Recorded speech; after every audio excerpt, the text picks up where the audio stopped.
Hey, Polly. Hey Greg, how are you? Doing all right. Got another great one for you today. Really? Who is it today? Today we have Kathy Bowden-Holland from, she's the CEO of Mindr, formerly known as Intoxilock, or more betterly known as Intoxilock, I should probably say. That sounds like one of those little weird fish things you see everywhere. It does. It does. It is a very well-known device that's installed into cars to help in our prevention fight. But Hmm. I believe this is going to be another great podcast. Oh, I have tons of questions. I always have about those. The breathalyzer, is The that called? breathalyzers. Yep. Tons of questions. All right. So without further ado, today joining us on the Totally Preventable podcast, we have Kathy Bowden-Holland, the CEO of Mindr. Kathy, how are you doing today? I'm great. How are you? Doing pretty good. Doing pretty good. Thank you very much for being a guest today. We'd like to start it off with letting our community know exactly how it is you got to where you are and a little bit about yourself. Well, I am a long time, I will say, entrepreneur or builder of products and companies. And I had the pleasure of meeting the Mindr investors a couple of years ago and got to know the business. And really, I will say, was compelled both by the business itself and how it was run, but probably more importantly, our mission, which is really to provide individuals and communities and the families involved tools and resources and services to help folks make better choices as it relates to impaired driving or choosing not to drive impaired. Kind of what we do with the That's right. tools and making better choices and healthier choices. Um, so can you tell us a little bit more about Minder? Sure. Minder, and I'll go back to the beginning, or at least attempt to go back to the beginning. We have been around for about 35 years. We were originally spun out of Iowa State, and we still call Des Moines, Iowa, our home. And the original concept of what was called um, Intoxilock was to provide a fuel cell breathalyzer based product that could be a part of state based programs for arrestees and convicted offenders for DUI. So, creating the ignition interlock device product, which is what goes into your car in almost all 50 states if you have been if you're a convicted offender for a DUI. The circumstances vary, but we are one of the larger players in that space. In fact, the largest in the United States. It's been a great journey over 35 years.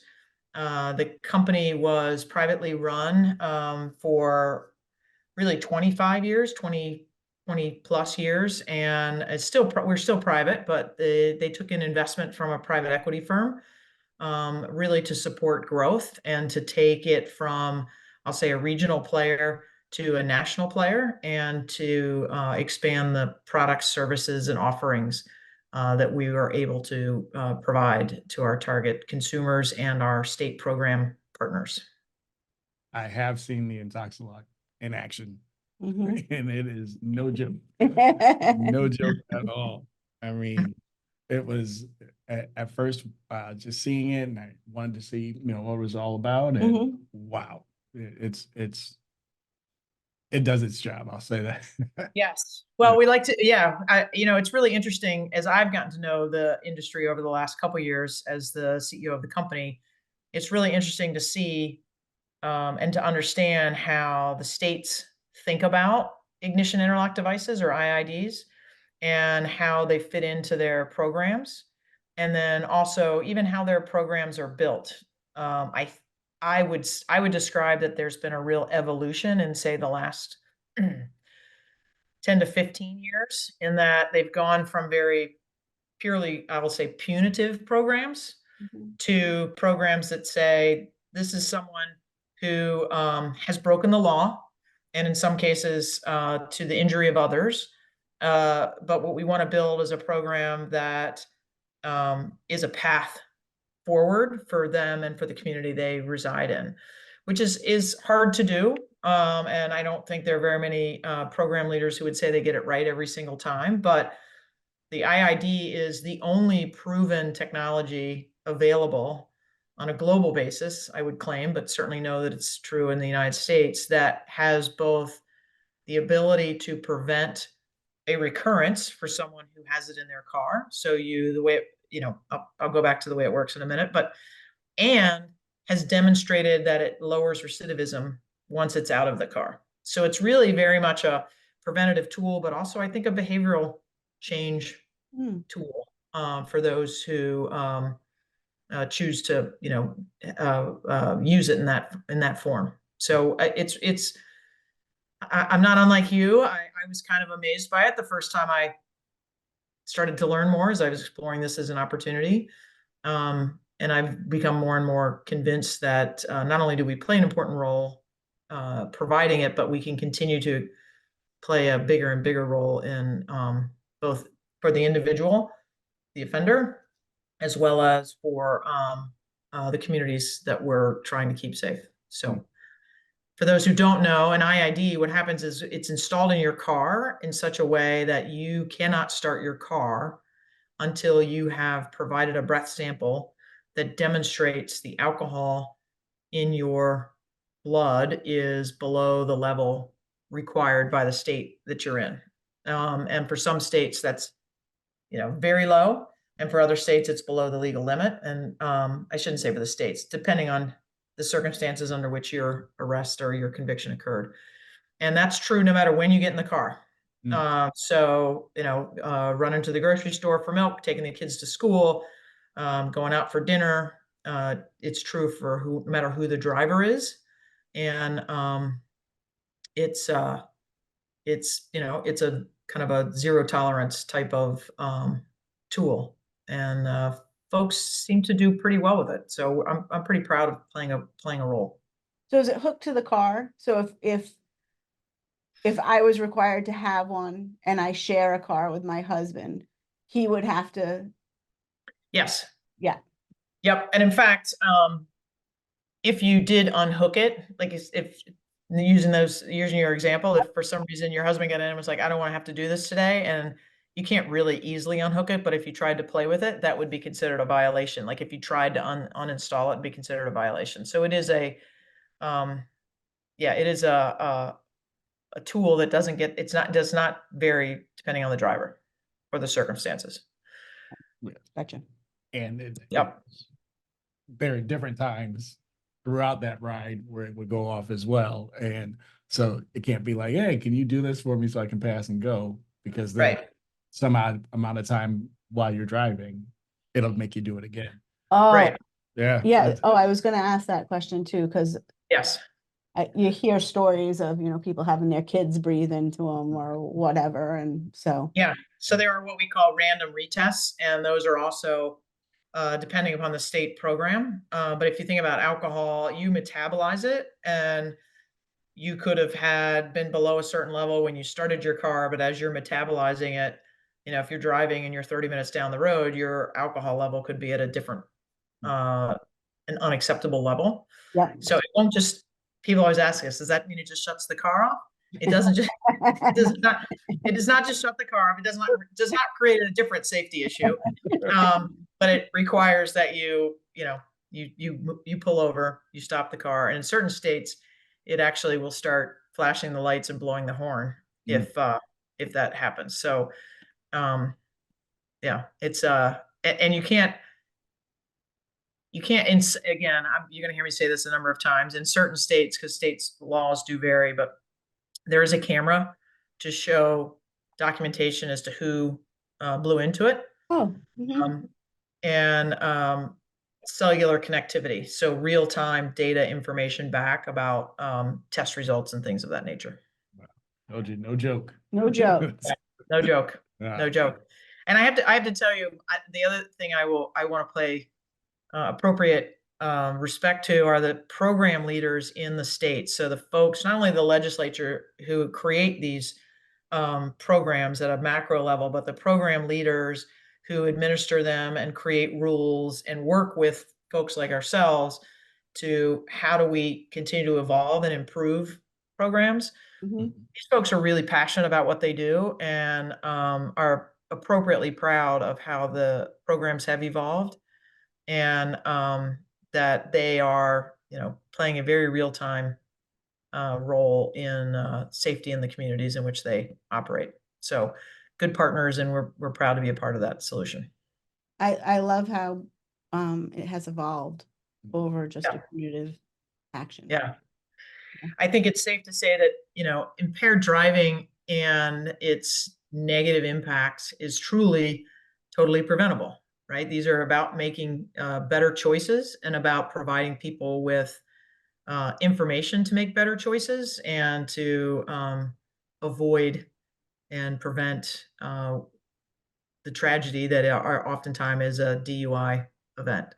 So at Mindr, we're also exploring other tools and technologies to provide our customers.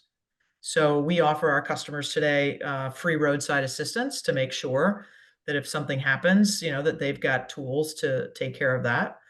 We've recently introduced a product called Keeper, which is a personal breathalyzer connected to an app.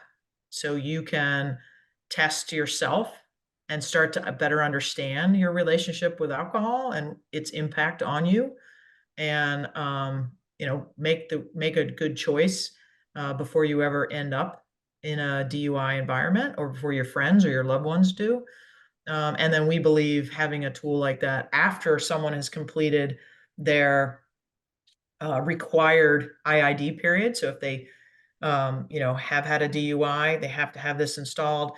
They've successfully completed it, or as we like to say at Mindr, graduated from the program. They have a tool that then also helps them monitor themselves on an ongoing basis. So we think there are a variety of things that we can bring to the market that extends beyond just the DUI That's environment. interesting because I don't know how many times I've been places and people are like, "Oh, I'm fine. I've only had a few drinks. I'm fine." But Right, I don't know if they've eaten, they've had any water, they've been out in the right, sun, like, right, Yeah. right. It's true. It's true. There's probably not a person out there who's had an alcoholic drink who hasn't told themselves something that's not totally true, because the reality is alcohol is a uh, uh, A it, liar. yes. It leads to poor decisions in many Right. many circumstances. So yes. And the other thing we really think is that with that personal breathalyzer, we think, and as a parent of teenagers, I know it's a way to help make good choices early in that relationship with, they're going to explore things, right? And we'd all like to believe that our kids are never going to do the things we tell them they shouldn't do, but as having been a teenager at some time, I know that that's not true. So giving them some tools to understand that and make good choices, and make good choices about things they've seen other people do, right? Like, it's not always about not getting behind the wheel. Sometimes it's about not getting in the car, and trying to make sure others are making good choices. Right. Now, how do your products address the varying needs of different sectors like law enforcement and workplace safety and personal use? Yeah, great question. So today we are focused fairly narrowly, but we have a vision and an aspire to broaden our customer base. And one is that with the Keeper product, as I mentioned, so we are using that more on the consumer side, as well as designing that app and that functionality to also work on I would say in the legal community. So for their clients to maintain sobriety, or to provide confirmation to opposing counsel or to that effect, right? What's happening and how someone is behaving. We also believe, although we have not directly targeted this market yet, we do believe we can also play a role in the substance rehabilitation space by providing accountable products that provide accountability. Um, we have not entered the, say, roadside, the breathalyzer that the police are using. That's not a space that it's it's we could compete in that. Our products are accurate and reliable and have passed NHTSA testing, but we are not choosing to kind of compete there. It's a different. You're really selling to the government in a way that's just something we haven't done. But we have, I'll say, the technology, not yet in product form, but the technology for what's being, I would say, demanded, which is around THC testing. Mm. We believe there's a significant opportunity across everything you just described, consumer, police, and employer, for THC testing. And we believe we have a technology that will solve for identifying impairment with THC. And I'm happy to go into more detail, not about the technology, but about why that's different than alcohol, and that there's not really a 0.08 is a nationally recognized impairment level for alcohol. There's not an equivalent on THC, and it's much harder to detect.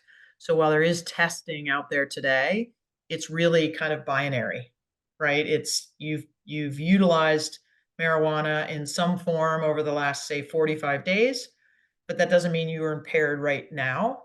And the three of us could all consume the same amount of marijuana and test different levels because of the way it's metabolized and because we're all different. So it's a harder nut to crack, so to speak. But we believe we've got a technology that we'll be bringing to market in the coming, hopefully in the near future, that will help detect recency of use. And recency of use is becoming the standard that many are accepting as the impairment window, right? Without saying here's the level, saying here's the impairment window. Wow. So as you can imagine, it's a pretty big gap because you've got marijuana is recreationally legal in the majority of states, and that number is growing. It's not legal at a federal level. And even in the states where marijuana has been recreationally legal for 10 plus years, like the fine state of Colorado, where I live, there's not a tool for roadside testing, right? Or for crime scene testing or for employer testing. And there are laws being written to say you can't just randomly test your employees and because they're allowed to participate, but you can have a policy that says here's what we're testing for, but you need a tool that allows you to test and get a response. I'll say a real-time response, but real-time being defined as within a window that makes sense, right? So it's a fascinating challenge for employers and for police, and then ultimately for consumers, and one we're excited to play a part in as well. We think we'll be leading the charge on that front in the coming months and years. This is very interesting. I sit on a cannabis work group with other prevention people, and we're always talking about how since marijuana has become legal in Rhode Island, it doesn't have the same consequences as alcohol. Like when you say to people, well, you can't smoke and drive, and they'll be like, it's legal. Well, alcohol is legal too, but you can't drink and drive. Like it doesn't, Right. it Right. doesn't seem to compare for some reason in people's heads. And Right. and police are kind of stuck because I know we have some drug recognition experts, I think they're called. Yep. DREs. Yeah, it's kind of subjective as to what they can see and how it's affecting somebody, and it could affect somebody differently and all that. So, Well, and the other thing, completely agree. Again, as a resident of Colorado, it was interesting to watch. We actually relocated there around the time it became legal, unrelated events, but they were funding PSAs to explain to people exactly what you were describing, which is it might be legal, but it's not okay to drive, right? Which seemed obvious, but clearly wasn't, right? And so needed to be communicated and communicated broadly. I mean, it wasn't 20 somethings or teenagers that needed to understand that. I mean, I can remember driving down suburban streets and seeing someone smoking something in a car. Yeah. It's clearly more contemporary than not. And I was like, I cannot even believe that this is, needs to be communicated, but it does. And consumer education is an important part of that. And I think many states have gotten more sophisticated about doing that and recognizing that as an issue. But the police have a real challenge. Mm. And I can't give you exact numbers, but what I can tell you anecdotally in talking to law enforcement at a local and a national level across our organization, what we're hearing is they really have a polysubstance concern, right? Which is what's the combined challenge for someone's impairment? And when you look at statistics that are collected at a national basis, they're a little misleading because police can test for alcohol. And if you're impaired, if you've exceeded the maximum on alcohol, they're not testing for this other stuff, right? So it doesn't mean that you hadn't consumed marijuana or something else. It just means that you failed this, and that is a legal problem. So they don't have to go on to that next level. Mhm. And it really, you also have to wonder, is that really part of the challenge right now? Because I will tell you, on a national basis, impaired driving arrests are going down. But all the statistics show you that impaired driving is going up in terms of true activity, but arrests are going down, and it's something you can't really completely understand. So I can give you a couple statistics specific to Rhode Island that I think are kind of interesting, right? And these are I won't say every state's the same, but they're not inconsistent with national activities, which is in based on 2022 data, and there's always a lag, right? Mhm. 43% of the traffic fatalities in Rhode Island involved alcohol impairment, which is actually above national average, about 10% above national average. Mm. NHTSA at a national level is estimating in 23, and they'll finalize these numbers in the coming months, but that Rhode Island had a 38.5% increase in traffic deaths.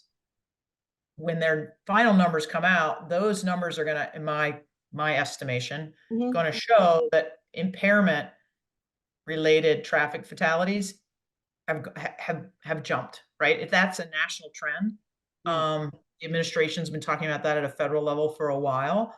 And those deaths are not always people in a car. Pedestrian deaths had also been going up, Mhm. related to impairment. So the behavior is probably increasing in terms of impaired driving while the arrests are going down. So we see that actually as one of the biggest safety issues across the country today. And I'm not suggesting that that's falls strictly in the lap of the police, because they're oftentimes facing real staffing issues in the last, the post-COVID era.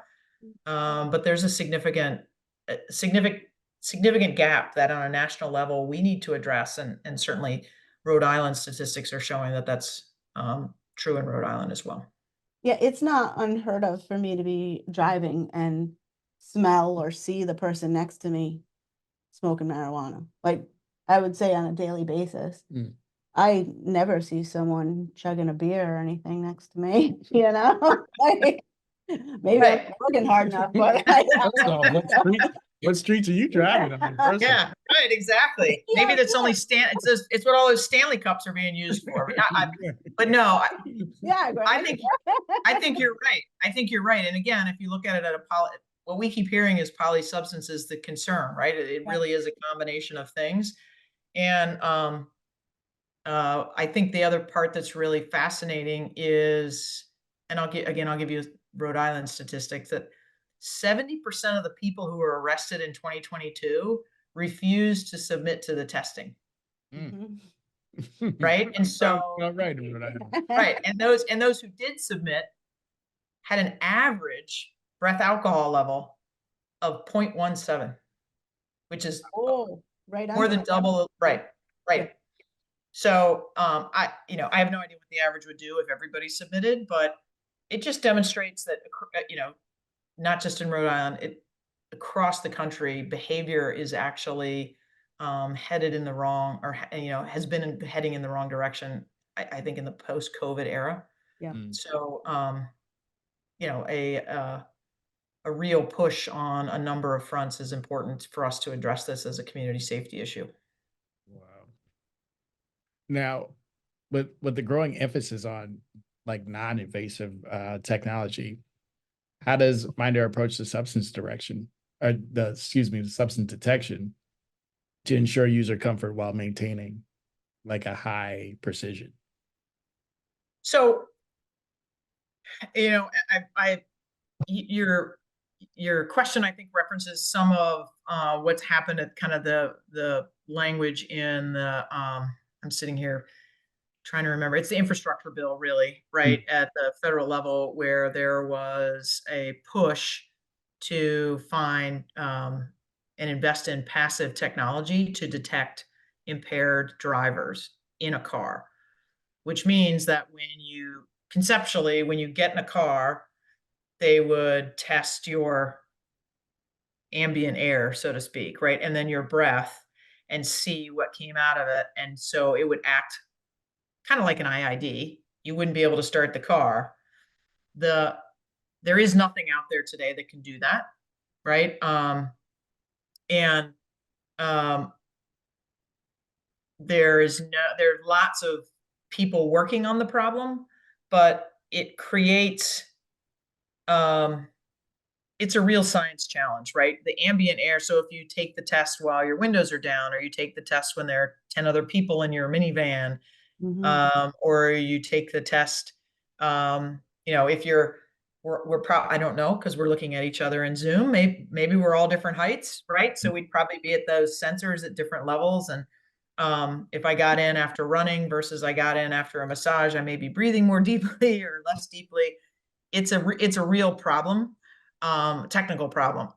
I'm not an engineer nor a scientist, so I'm not going to tell you that there's a path or not a path.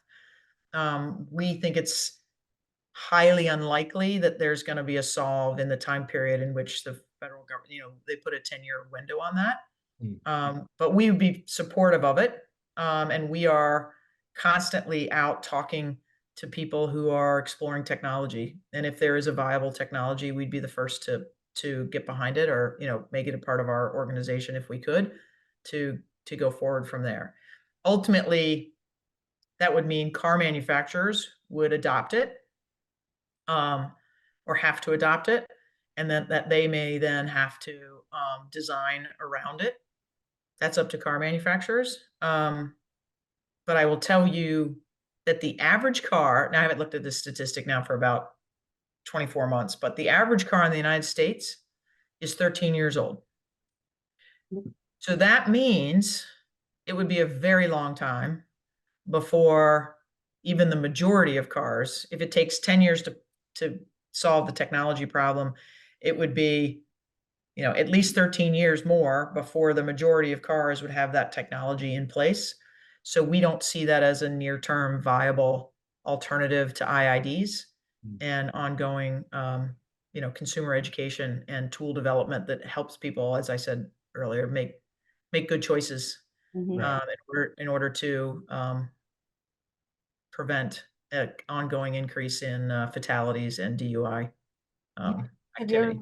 been a designated driver when you got everybody in the car? It's like everyone's breathing on you and being Horrible. dumb. Yeah. Your car would never start. Right, exactly. Let alone if you pulled up next to the guy with the window down, right? And yeah. But I mean, it's fascinating as you learn more and more about what people are trying to do. It's like any technology out there, right? I laugh when I sit and try and explain to my children what my teenage years were like. They think, I must have been born 300 years ago. So I won't sit here and say that technology doesn't evolve quickly, but it's a tough challenge to solve for with accuracy. I can really see that being tough with THC. I mean, first off, all the different forms, and then how it releases in the body, just trying to find a detection. I would think Right. by the time you come up with something, the THC changes, or You have to be like a little glucose meter on the steering wheel, and you grab it, it pokes you, takes the blood.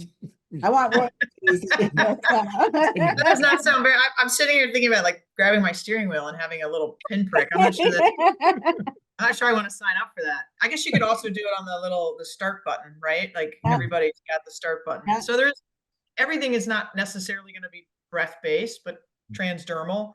But your comment about THC is on it's 1/1000th of the level of alcohol. I know my science guys are cringing now as I describe it, because I'm sure I'm describing it slightly incorrectly, but it's a lot harder to detect. Yeah. Like by, multiple zeros. And so doing that in a passive way is even greater challenge. Yeah, no question. thinking about edibles and all Right. that. It's just, wow, it's a tough The market. there's drinks now, and Yeah. Yeah. Do you Yeah. have any concerns over security with Mindr? Like any concerns about people's personal information? Yeah. If there's anybody out there running a company who's not concerned about information, then I don't know. I don't know what they're doing to not be concerned. But I can tell you that it is, always a priority. Like any company these days, we've got a head of security. We are constantly battling. It's not an easy task. I think if the intellectual power that's being used to try and crack into companies and commit fraud was applied to some of our greater challenges, it's amazing what we might be able to accomplish. Mhm. But I feel real good about where we are, but I also firmly believe that if you're not moving forward on your data technology and privacy work, then you're moving backward, right? So there's always more to be done. But it's first and foremost. Obviously, our customer base is sensitive um, about the information, and we are extremely sensitive about their information as well. Now, here at Totally Preventable, we're always fishing for the exclusive. So what future technology trends do you see in the not so near future? I think there's a couple things coming. One, I will say what we are going to be bringing to market really in the 2025 timeframe around THC testing is going to be, it's going to set a new standard in terms of what's available both to employers and to law enforcement. We are absolutely focused on partnering with legislators, law enforcement, other like-minded organizations to make sure that we craft a solution, not just ourselves, but anyone who's targeting this market, and there are others out there as well, that is going to be both, I'll say user-friendly, but also meet the regulatory requirements that, quite frankly, don't exist today, right? So to continue to evolve on that front. But I do believe there's another area that we're kind of targeting, which is, you asked some questions earlier on about how the IID works. Mm-hmm.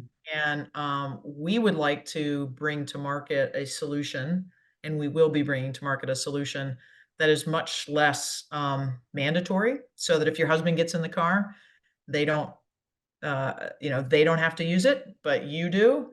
Or when my teenagers go to the movies on Saturday, I can turn it on. And on Sunday morning, when we, head to church or go to play golf or whatever it is we're doing, we don't have to use it. And we'd like to put that kind of technology in the hand of consumers and, quite frankly, businesses, because we think it'll allow businesses to broaden their recruiter base. We think it'll allow insurers to reward good behavior in a way that they can't today because the technology doesn't exist. And we think it'll allow consumers and their families and their communities to gain another level of comfort, that we're doing our best to both prevent bad decisions as well as encourage good decisions. Got our exclusive. Mhm. I mean, I have to tell you, if there was any topic that you guys cover, and I listened to a number of your podcasts to just better understand kind of the environment that I'd be, the conversation and how the tone. How tough we are. Tough, yeah, how much sweating I was going to have to do. Uh, this is as totally preventable as it can get, right? I mean, this is really completely in the hands of individuals getting behind the wheel or individuals going into work at a manufacturing location or to drive the school bus or to, anything and everything you can think about that danger is created through impairment. And I think, alcohol and marijuana in particular are a growing challenge for all of us in terms of who's in the seat next to us or who are we working next to and who are we driving next to. I was like tailgated and cut off by a business van the other day. And I was like, "Wow, I wonder if they're just a bad driver or if they're impaired." So that would be, interesting too. Yeah. Not that you want either driving for your company, but Right. yeah. Well, I mean, imagine a world where a small business person can accomplish two things. One, they can hire a driver and include folks who maybe had a DUI in their background because they have a tool that they can monitor, right? And today, they oftentimes just simply can't because their insurance carrier won't cover that kind of liability. So, hey, I gotta move on. Um, and a world where that small business owner can say, I'm actually going to have this in my vehicles and I'm going to report it to my insurance carrier so I can lower the cost of my insurance. Right. I mean, that's a pretty compelling challenge to solve for, and one I think we have the capability to tackle. Isn't there an insurance company that you can put something on your car, and if you drive within the speed limit and don't brake fast? There is a company that does that. Yeah, so. Yep. There are a number of insurance companies who do that. And but not on the commercial side, at least as far as we've been able to determine on the commercial side. So, and there's companies that provide you with a lot of information, but if you can combine the next level of data with it to say, not only have we been driving safely and not, jackrabbit our starts or slamming on our brakes or cutting people off or exceeding the speed limit, but we're also sober. That's a win in many ways. Great. Yeah. So if people are interested in learning more about your company, I'm assuming you have a website you could check. We just might, yes. It's called mindrco.com. It's mindrco.com. And then we have intoxilock.com is our IID brand, and that's intoxalock.com. We also have a Breathe Easy Insurance Agency, and that's as it sounds. And then Keeper is yourkeeper.com, yourkeepr.com. And is this available for just like families, or is this just businesses, or? No, it's available for anybody. Really, everybody. Everything I just listed is available for anyone. We do focus, a large portion of our business today is directly to consumer, but we are partnering with a number of different businesses as we roll Keeper out to see how it can best play and evolve to serve a number of other potential markets, small businesses, attorneys, therapists, things of that nature. We want to make sure that that product is valuable to them, and we think we're well on our way to making that happen. This is great. Yeah, this has been super interesting. Well, good. I really enjoyed it. Yeah, me too. We did as well. Thank you so much, Kathy. Thank you for being a guest. And I've seen Intoxilock in action. A wonderful product. I can't even imagine what Keeper can do. Yeah. Personal one. That's as my kids get Well, old. thank you. I really appreciate it. You guys are doing this is a great series of conversations. Like I said, I looked at your list, your table of contents on my podcast, and you guys are covering some great topics, and I think illuminating some interesting information. So I really appreciate what you guys are doing as well. Thank you. You have a great rest of your day. Thank you, Kat. Thank you. You too.